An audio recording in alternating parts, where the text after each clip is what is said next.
இப்போ நாம ரொம்ப முக்கியமான ஒரு பகுதிக்கு வந்திருக்கோம். ஒரு பிசினஸ்னா சில கணக்குகளை நாம கட்டாயமா மெயின்டைன் பண்ணியே ஆகணும். இந்த செக்லிஸ்ட்ல இருக்கிற 6 விஷயங்களையும் எந்த காரணத்துக்காகவும் நாம மிஸ் பண்ணவே கூடாது. இதுதான் அஸ்திவாரம்.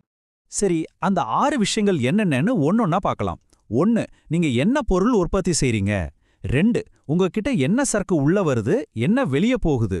3. கையிருப்பு, அதாவது ஸ்டாக் எவ்ளோ இருக்கு? 4. நீங்க எவ்ளோ இன்புட் டாக்ஸ் கிரெடிட் எடுத்திருக்கீங்க?